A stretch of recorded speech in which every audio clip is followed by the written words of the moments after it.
Hindi ko na po pahabain.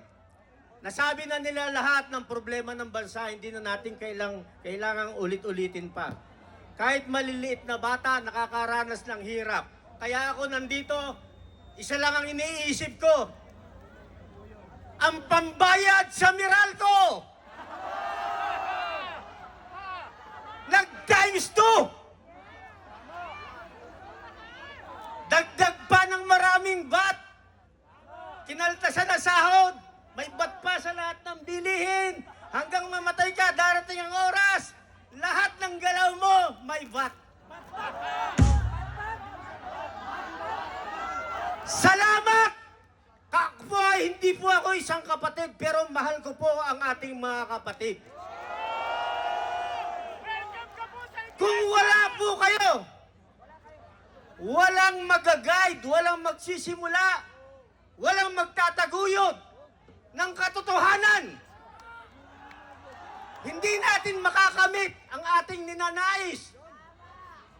Nagpapasalamat ako on behalf ng United People's Initiative sa pamumuno ni Major General Romy Pukis.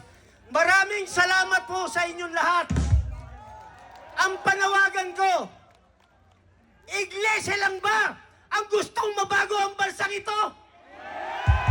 Nasaan ang ibang religious denomination?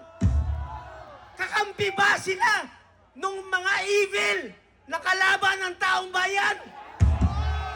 Nasaan sila? Bakit wala rito? Bakit iglesia lang? Nananawagan po ako sa lahat. Lahat kayo na gustong mabago ang bansa natin sa isang mapayapang paraan, sumama kayo dito! KUGC! GIL! Lahat ng evangelical churches! CBCP!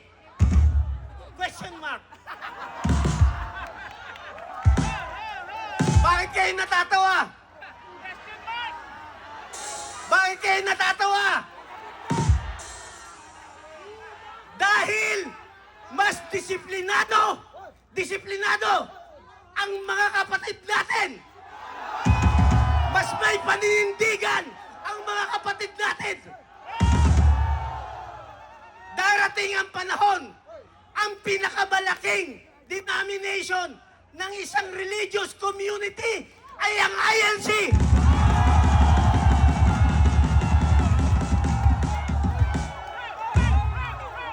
Kung wala po kayo rito, walang magsusulong at lalaban sa evil system.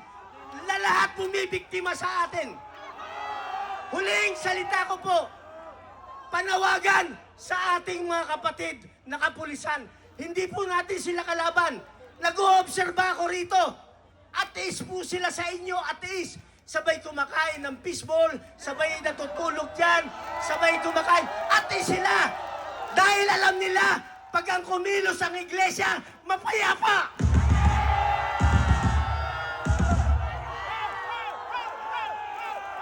Ramdam natin yan. Ramdam ba natin? Nakakampi natin yung mga kapatid natin kapulisan. Maraming salamat, General San Diego, sir, ang ating head ng DPOS. Maraming salamat, General Silvio, ang ating QCPD. Maraming salamat po sa inyo lahat.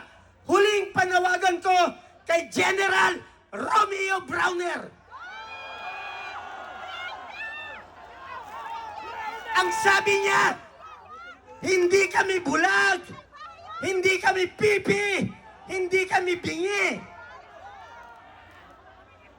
Pero kakampi mo yung nagpapahirap sa taong bayan. Pinoprotektahan mo yung nagpapahirap sa taong bayan. At ayaw raw ninyang sumali sa politika. Yun ang sabi niya. Ayaw kong sumali sa politika ang AFP. Eh, ang gumagamit sa kanila, mga politikong siraulo eh. Bakit di tayo mananawagan sa kanila? Kung hindi na natin maasahan ang executive branch at hindi na natin maasahan ang legislative branch at hindi na rin natin maasahan ang judiciary, ang tagal nilang maglabas ng mga resolusyon. Kawawa taong bayan. Resolusyon kay Bato, TRO, hindi mailabas. Bakit? Pag nagbigay sila ng TRO, inamin nila na mali yung ginawa nila kay PRRD. Pag kumampi naman sila sa gobyerno, pag kumampi ang justice system natin, Supreme Court sa gobyerno at ICC, inamin nila na mayroon ng failure ng justice sa bansa natin. So anong gagawin nila? Papatagalin lang nila. Kung hindi na natin maasahan ang tatlong branches na yan, na dapat kahit isa man lang may nagpoprotekta sa atin, sino pa asahan natin? Ang mga kapulisan, nagagamit nila sa kanilang interes. Ang kasundaluhan,